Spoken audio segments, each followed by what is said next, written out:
funções executivas, pessoal, ela também parte dos 3 pilares, que é o planejamento, né, amiga? Das coisas e a execução, que são coisas que também na dispraxia acontecem, né? Na dispraxia tem também a questão da ideação. Então, assim, pessoal, ouvimos falar, né, sobre as funções executivas muito pouco, né? Não é um assunto, assim, muito comum. É bem comum encontrar criança com cognitivo preservado, por exemplo, mas ter falhas de funções executivas. É importante também, pessoal, a gente dizer que a criança já nasce com uma base constituída dessas funções executivas, tá? Mas é nesse período de 4 a 8 anos de idade que está em pleno desenvolvimento. Legal a gente pensar, quando a gente pensa aí desse 4 e 8 anos nesse período, a gente já falou anteriormente, né, amiga, uma live especial sobre neuroplasticidade, que a gente tem que refazer esses caminhos, né, então a gente tem que estimular certas áreas para fazer para evitar quando acontecerem as podas, a criança está com aquele cognitivo mais preservado em certas questões. Por isso que é importante a gente trabalhar de tudo. E as funções executivas a gente tem que trabalhar também. Muitas vezes a gente não conhece, mas agora, para quem não conhece, tem que já ir trabalhando cada vez mais, né? Mais o pessoal da educação que conversa muito sobre isso. E as 3 principais funções executivas são flexibilidade cognitiva. Então, aí vocês já pegaram o nome, né? Flexibilidade não é nada com as nossas crianças. Então, a gente já começa a compreender por que eles não são flexíveis. Flexibilidade cognitiva, controle inibitório, que a gente vai explicar já, mas já pensem na palavra no controle, né? Controle inibitório. Isso. E a memória de trabalho, né? A memória que a gente chama de operacional, pessoal, tá? Amiga, um parênteses interessante de falar é que, por um lado, também a gente não sabe a teoria em si, mas a gente trabalha bastante funções executivas nas nossas estimulações, né? Bem assim, intuitivamente, né? Às vezes a gente não sabe pontuar, às vezes a gente está lá nomeando uma série de coisas que nós estamos desenvolvendo nas nossas atividades, mas nós também estamos trabalhando com funções executivas. Eu vou fazer para vocês uma analogia bem legal para entender como que a função executiva em relação ao cérebro. Vocês imaginam assim, aquele chefe executivo, viu, de terno, aquele executivo importante, sabe? O chefe do negócio, daquelas empresas assim, da bolsa de valores e tudo. Imagina aquele chefão mesmo. Teria as funções executivas lá no nosso cérebro, né? Porque assim, as funções executivas, elas não movem o corpo, né? Não fazem movimentos no corpo, elas não trabalham com você, a criança mastigar, a criança falar, não tem nada disso. Mas sim os serviços gerenciais. O negócio seria a tomada de decisão, o controle da motivação, o planejamento de médio e longo prazo. Então, por isso o nome de funções executivas. Assim fica já mais fácil. Executivo. Ele só quer saber do negócio gerencial. Então, é mais ou menos isso para a gente entender. Flexibilidade cognitiva é a capacidade que o cérebro tem de se adaptar, né? Adaptar sua conduta e opiniões a acontecimentos novos, variáveis e inesperados. A gente sabe o quanto é complicado isso para as crianças que estão dentro do espectro, né? Lidar com todas essas questões aí. Em outras palavras, a flexibilidade cognitiva é a habilidade para perceber que o que você está fazendo não funciona. Bom, deixa eu parar aqui e fazer direito, fazer de outra maneira. E executar as alterações adequadas para se adaptar a novas situações. Então é aquela questão, paro, penso, olho, planejo novamente e faço. É por aí essa flexibilidade. E a gente sabe que é bem complicado, mas não é impossível, né? Um exemplo aqui eu vou dar para vocês bem legal. Ó. Imagina que você está formas de fazer, né? Outras maneiras. Não vai ficar aquele assim, né? Engessado. É isso e é só isso. Então, eles isso aprendem, complicado. mas daí pega só assim, né? Não, se já muda uma coisinha, já complica por isso. Por isso a importância de generalizar, o que a gente fala, se você está ensinando alguma coisa para o seu filho, é necessário que ele aprenda a fazer isso aqui na mesa, ali no chão, na mesa da cozinha, lá, que ele faça com a vovó, com o papai, com o irmão, para ele entender que são várias coisas, né? Para flexibilizar tudo isso aí. Bom, vou dar um exemplo assim para a gente imaginar. Ó, imagine que você está indo fazer compras no mercado, só que nesse mercado que você vai fazer compra é lá do outro lado da cidade. Você está indo lá caminhando com o seu carro, e aí tem um bloqueio, ali obras, e aí você vai fazer o quê? Você vai ficar ali, bom, como que eu vou no mercado agora? Eu vou ficar aqui esperando a obra terminar. Você vai ficar ali esperando a obra terminar, ou você vai pegar e vai vou dar uma volta aqui, vou ver o que eu vou fazer um contorno. Né? Você com certeza vai ter essa ideia, não vai ficar ali esperando, aqui é o caminho, eu vou ficar aqui até abrir. Não vai fazer isso, né? E, por exemplo, automaticamente você vai ter que pensar numa rota alternativa, né? Então isso já é uma flexibilidade. Essa habilidade tenho esse problema. Você tem, amiga? Eu tenho, eu pego uma rota de um caminho, olha, tô detectando em mim problemas de flexibilidade cognitiva. Olha aí, ó. Eu caminho, eu aprendo uma coisa, às vezes até se muda uma parede de um lugar, eu já fico insegura pensando que talvez eu peguei o caminho errado. Gente, eu tenho essa dificuldade de fazer um plano novo. Já meu marido não, né? Eu adoro caminhar em lugares. Quando eu vou para um lugar, eu gosto de fazer caminhos diferentes. Eu sou bem diferente, então. Ó, essa habilidade que a gente tem de pensar em uma alternativa tem tudo a ver com flexibilidade cognitiva. É um pré-requisito que a gente pensa. Quando a gente pensa em criatividade, a pessoa criativa, ela precisa ter essa flexibilidade. Se ela tiver essa flexibilidade, ela tem criatividade, porque é um pré-requisito, né? Então, esse também é muito importante. Se ela tem flexibilidade e criatividade, ela também tem mais possibilidades de abstrações, né, amiga? Exato. Por isso que surge muita questão do brincar simbólico com as nossas crianças, é difícil para eles, também por falta da flexibilidade cognitiva. Você vê que tudo se encaixa, né? Que não tem nada assim, nenhuma peça solta, tá tudo por aí. E é importante frisar que no autismo, as alterações nas funções executivas se manifestam, mais assim, 80% é nos comportamentos de rigidez mesmo. Porque, inclusive, é um critério, né, de diagnóstico. A criança ter os padrões repetitivos, estereotipados. Isso é o quê? Pura rigidez. Logo, a gente já imagina, aí tem falha. É uma falha da função executiva. Então, nós vamos falar de mais uma, então, habilidade das funções executivas, que é o controle inibitório, né? Controle inibitório é a habilidade de inibir ou controlar respostas impulsivas ou automáticas. É aquele famoso pessoal, quando alguém, assim, te fala uma coisa que tu não gostou e tu não manda a pessoa longe porque tu tem controle inibitório, saca? É tipo por aí. Por isso que também muitas vezes os nossos autistas são vistos como sem empatia e tal, né? Ou que falam as coisas de maneira ríspida, mas na verdade porque eles não têm controle inibitório. É uma questão também das funções executivas, né? Então, pessoal, essas respostas impulsivas ou automáticas e criar réplicas usando a atenção e o raciocínio também faz parte desse controle. Essa habilidade cognitiva contribui para a antecipação, o planejamento e a definição de objetivos. Seria basicamente, então, né, a nossa capacidade de frear os estímulos. Tanto estímulos distratores ambientais, que nem agora eu tô falando aqui com vocês e não tô prestando atenção no que tá acontecendo aqui na minha casa, no barulho do carro lá na rua, né? Então eu elimino isso. E também pensamentos distratores, que aí num exemplo seria, por exemplo, eu não ficar me lembrando agora, enquanto eu tô falando com vocês, das contas que eu tenho para pagar e me focar nisso que eu tô fazendo. Eu dou um freio nisso, né? Eu elimino essas coisas. Deixa eu ver o que mais aqui.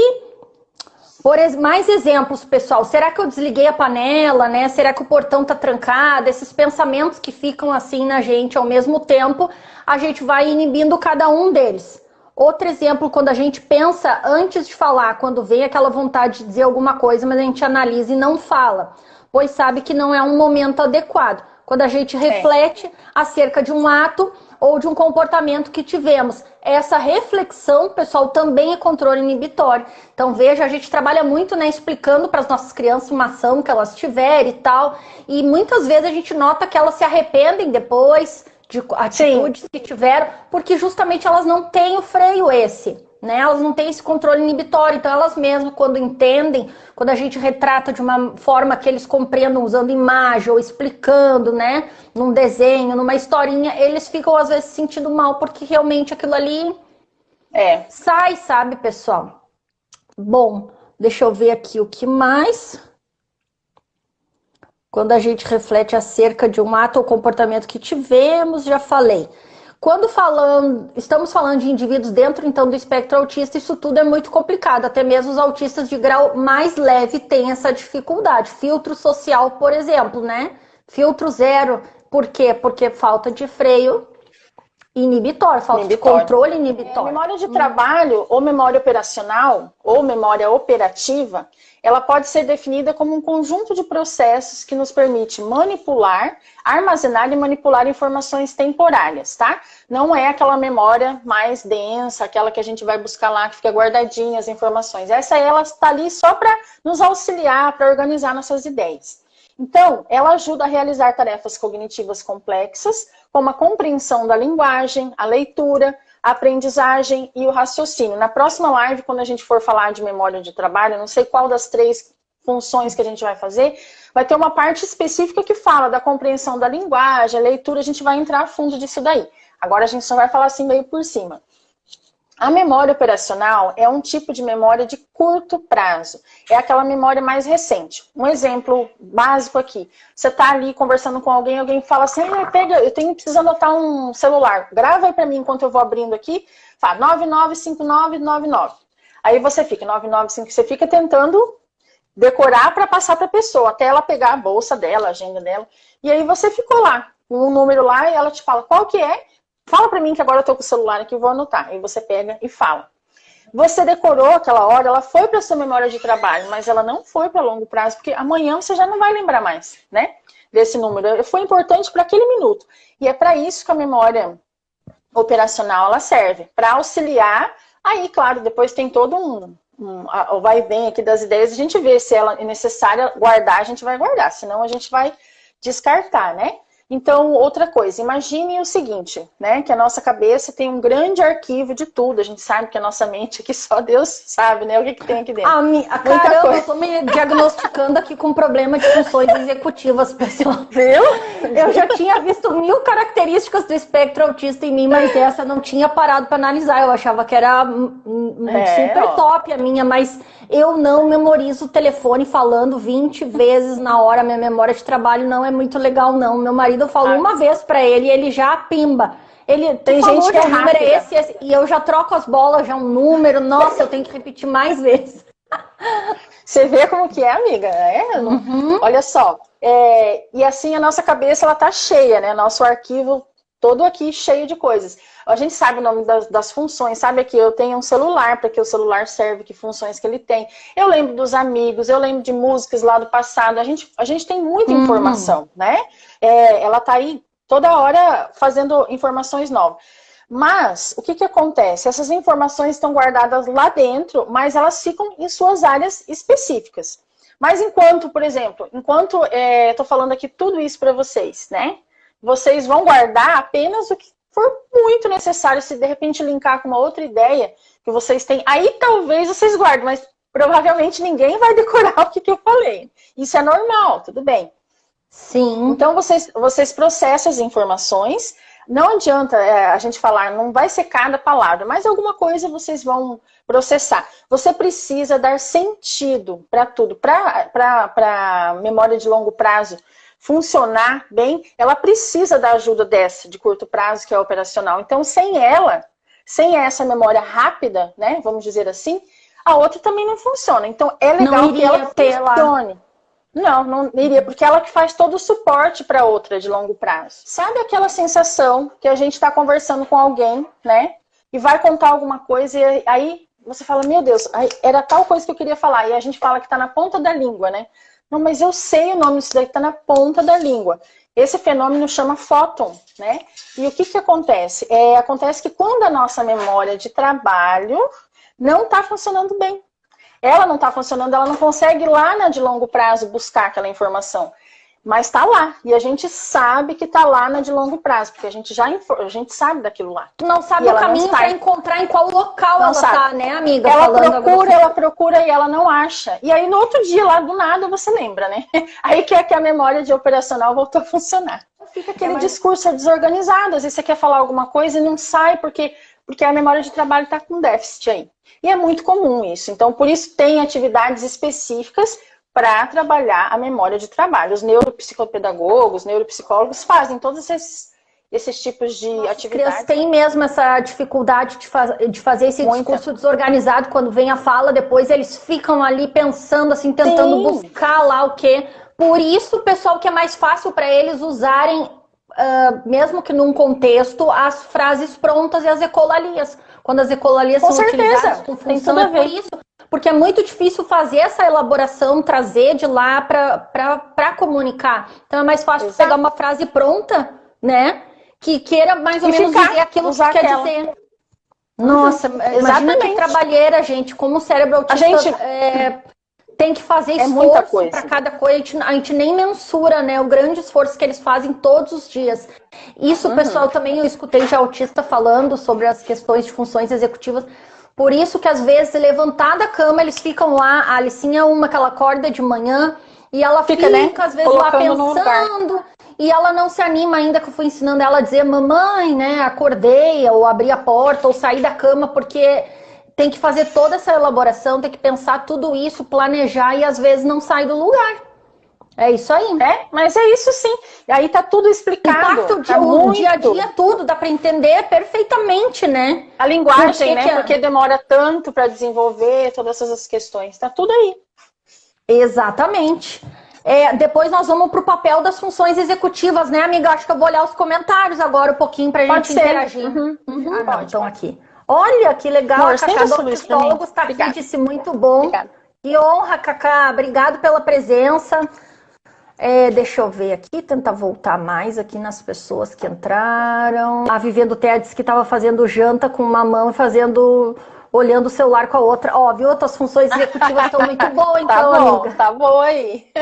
A Mara Rubia RM tá aqui dizendo parabéns, mães Mara. Ai, que linda. As crianças são bem espertas, logo saem correndo. Meu filho usa prótese, papo de mãe falou, vai ficar gravado sim. Importante focar os estudos no que é primordial para a criança no momento. Té Afiado falou. Exato. Sempre. Isso daí é o segredo de tudo. Porque é muita coisa, mais. Né? Sim, a gente tem que dar um foco aí para as coisas mais importantes. Então falou que não se fala sobre funções executivas e os profissionais, muitos desconhecem. Infelizmente tem profissionais e profissionais, né, pessoal? Tem muitos realmente que não sabem menos que nós. Mas outros também, em contrapartida, né? Me preocupo com o fundamental ano que vem, o Ethan falou. A gente tem que trabalhar muito essa questão É muita coisa, pessoal. A gente não sabe nem que tiro dá para que lado, que nem a gente fala para Dani. Por isso que a gente tem que ter planejamento também. Nós temos que usar as nossas funções executivas para planejar tudo isso, para a gente poder contemplar tudo isso, né? Porque também não adianta dar tiro no escuro e ficar aí fazendo tudo também. Não dá certo, pode desorganizar. Que ama chimarrão. Paty Derek disse, podas neurais podem explicar. A gente tem live de poda neural. 2 lives. Lá no canal do YouTube já da Dani já tá postado, tá? Tu pode pedir o link no direct depois ou procurar lá. Muito desafiador. A Alicinha agora há pouco tava terrível, tocando horror com uma atividade novinha que eu fiz pra ela. Ela já tava criando padrão na primeira vez que ela faz atividade, sabe? Eu dizendo pra ela encontrava uma coisa, ela ia lá, queria tirar a peça que ela já tinha colado, botar outra. Gente, porque não era o jeito que ela achou que deveria ser. É muita rigidez. Tem gente dizendo aqui que também não tem controle inibitório, interagindo. Mas você vê, em geral, né, amiga? Em geral, o controle inibitório, ele demora um pouco, até nas crianças típicas, tá? Não é só nas nossas, é porque aquela idade que a Nath falou lá em cima, 4, 8 anos. Por isso que às vezes a criança mexe em tudo. Não tem. Depois dos 8 anos vai, né? Normal, mais ou menos assim. E os nossos ficam com um pouquinho mais de dificuldades. Como sempre, eles têm aquelas dificuldades mais específicas. Sim, a Vanessa falou aqui do Ethan que ela tem... aqui tem treinado controle inibitório nos jogos, ele não segurava a curiosidade, ainda se entrega o jogo como... nas brincadeiras, as regras, pessoal, ajuda muito a trabalhar as funções executivas. É impressionante, né? O brincar trabalha tudo. O brincar tem muito comentário aqui. Nossa, muitos. Li, acho que quase todos. Quem eu não li, eu peço desculpa, porque o tempo vai andando e depois vocês vão querer saber as dicas práticas também, que tá muito legal. Eu acabei de ver aqui. Tomara que eu consiga virar o computador, que tem até imagens ilustrando aqui.